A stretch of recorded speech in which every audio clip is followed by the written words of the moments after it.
Okay guys, morning wood is a game changer. It's make or break on your testosterone journey, on your health as a man in general. You guys already know, most likely, when you don't have morning wood, you've not had it in 6 months, 12 months, however long. It is a sign that your body is failing, or more specifically, a sign that this is going to sound savage, but it's true. Your body is slowly dying, essentially. When the man's reproductive health starts to go down, the other forms of health tend to follow in the same direction. So morning wood, it goes beyond the vanity stuff, although that's nice to be rock hard, that kind of thing. It's actually a huge sign of your health going in the wrong direction. But the good news is you can fix this. You don't need to be injecting yourself with TRT for life to fix this. Specifically, these are the factors to look at.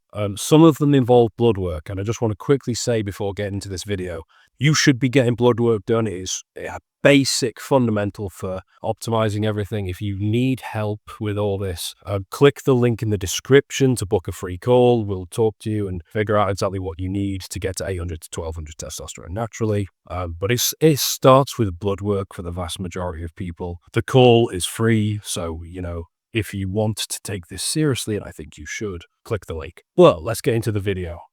I'll start with testosterone because it's kind of the most obvious one to start with. Testosterone, and it will come up in your blood work. You want to focus on total, but especially on free and bioavailable. And you also need the testosterone to estrogen ratio to be decent or not completely messed up. And also vitamin D3, crucial fundamental for testosterone. If any one of those is massively off, that would explain why there's no morning wood. Testosterone is the S3X hormone. I don't think I can say it on YouTube. It's the thing that determines your libido. Like there's other things involved as well. But if your testosterone's low, you're not going to have morning wood. It's impossible. It is the thing that makes men men. We have 17 times, or a healthy man has 17 times the testosterone a woman has. Like our sex drive is supposed to be consistently higher.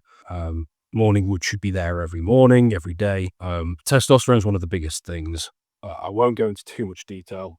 A huge one, though, is cortisol. Cortisol, chronically speaking, is a massive problem. Cortisol is probably the biggest stress hormone. It closes, apologies if you hear the phone going off. Shouldn't do it again. It closes the blood vessels off as a fight or flight response to a perceived stress or a perceived threat. This is fine when it's once a year because, I don't know, a lorry's about to hit you. Or prehistorically, a saber-toothed tiger was going to bite your head off. The problem with the modern day life for so many people, so many men, and this is going to get worse before it gets better, is that it's constant, it's chronic. Your body constantly thinks it's going to die because you're forced to work 50 hours a week to pay the bills, or you've got a stressful marriage, or your kids are stressful, whatever the case is. Cortisol control is a huge deal. When you get this chronically back to where it should be and your stress levels lower, that's when you tend to sleep better, which is another topic we'll get into.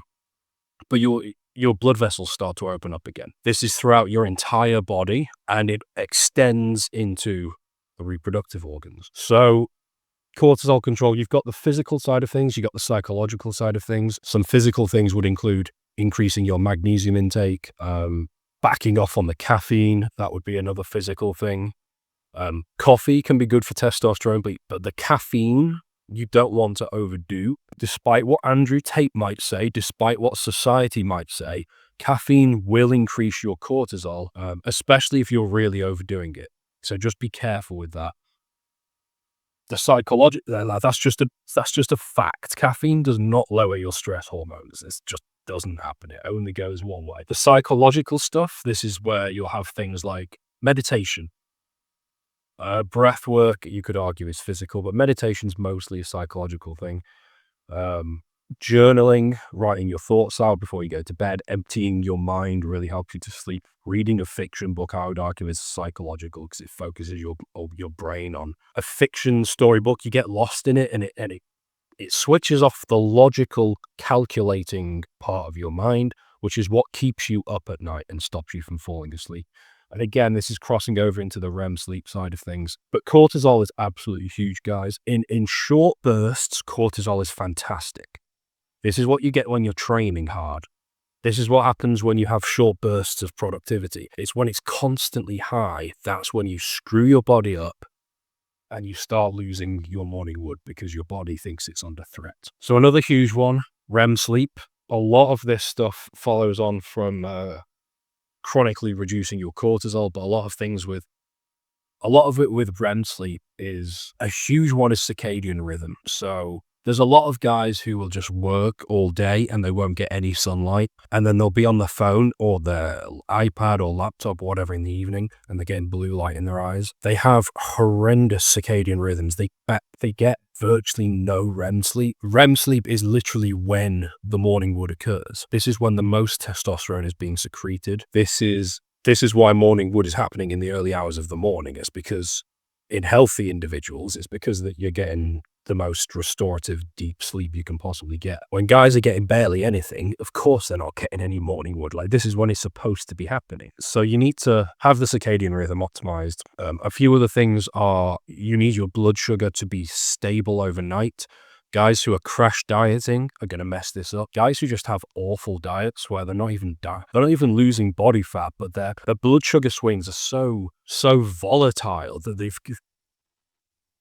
could be getting fatter and fatter. So their blood sugar's high overall, but the dip overnight is pretty bad because they're spiking it so badly. Like, if you spike blood sugar, what goes up comes down again, basically. You spike it really high, it's going to crash at some point. And when it crashes at 2 a.m, that's why you keep waking up. And so eating a better diet, specifically a better evening meal, no alcohol, nothing like that, slow release carbs with protein and hopefully some magnesium, that will stabilize your blood sugar so that it's not crashing overnight and so you don't wake up because of that. So blood sugar's one. Just general stress levels. So again, reading a fiction book or meditating before bed stops your mind from becoming too active overnight. REM sleep is huge. And again, these two things are getting worse in society. People working longer hours for less real money. It's causing more and more problems. So it pays dividends for the man who pays attention to this stuff and is aware of this stuff, because it affects your health, your testosterone, and your morning wood. NO means nitric oxide. So these do the opposite of cortisol. They force the blood vessels open throughout your entire body, and again, it extends into the reproductive organs. If you're gonna do anything, I would suggest doing some cardio, because you need a healthy heart before you have a healthy, morning wood every day. Cardio combined with nitric oxide or nitrates, which would include things like beets, beetroot, L-citrulline, L-arginine, and a few other different things like that you can get in foods, but there's plenty of supplements as well. That's going to be a really good cocktail for opening the blood vessels throughout the entire body, and again through the reproductive organs too. So there's nitrates. Potassium is a huge deal when it comes to opening the blood vessels. Too many people are obsessed with sodium. Too many people are obsessed with, put it this way, the average man is in danger of having too high blood pressure, not too low blood pressure. If you've got higher body fat percentage as well, if you have a higher sodium diet, definitely this is true. You want to increase the potassium. Not only does this make you less bloated, which is useful, but it tends to open the blood vessels, dilate the blood vessels throughout the entire body, starting with the heart, but it extends to your reproductive organs as well, especially if your testosterone is decent. You could supplement with potassium. There are loads of supplements out there. They're very effective. Difficult to mess up a potassium supplement, like it's not difficult. Or you could have plenty of bananas, sweet potato, plenty of fruits. Loads of fruits have loads of potassium, and they have zero sodium in. So there's a lot of different ways to do this. Pomegranate's very good. All these things are going to help increase your blood flow, especially if you're getting these things right and the testosterone really directs it to the right places. Let's say another cause of a lack of morning wood is dopamine, or potentially dopamine, especially if your dopamine receptors are completely fried and there's just nothing that stimulates you anymore. A lot of guys think that it's all about dopamine, and it's like, if you actually got blood work done, you'd realize you've got 200 testosterone. You're stressed to glory and you've not slept properly in weeks.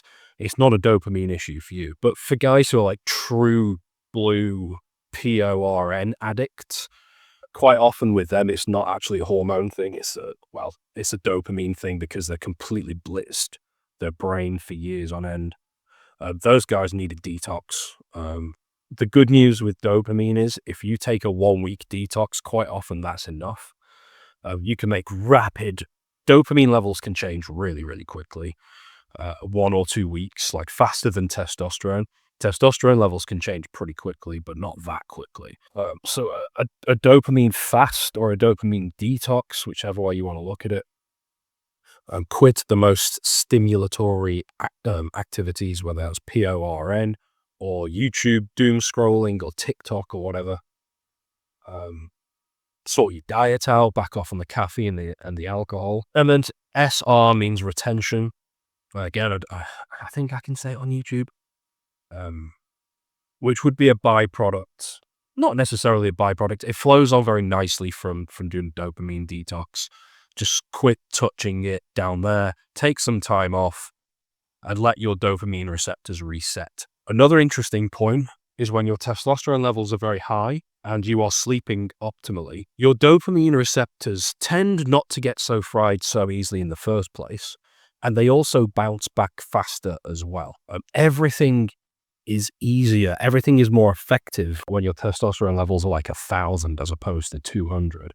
And you're sleeping properly. You just recover from problems faster. Psychological things and emotional things and hormonal things as well. Not just things like workouts, not just things like bouncing back after releasing. You just recover from everything. It's like being a superhuman. It's brilliant. Anyway, as I said, these are the main 5 factors to look at if you've not had morning wood in ages and you want to start getting it again, which of course you do. But if you want serious help with this and you want your blood work analyzing and you want to work with me one-on-one and get your problems fixed, you want to truly, not just morning wood, you want to gain muscle faster, you want to improve your life, you want to be more productive in the workplace, because testosterone will absolutely change everything in this regard. Click the link below for the free call, and we'll get to know your problems, see if we're a good fit, that kind of thing. And I'll speak to some of you on the phone.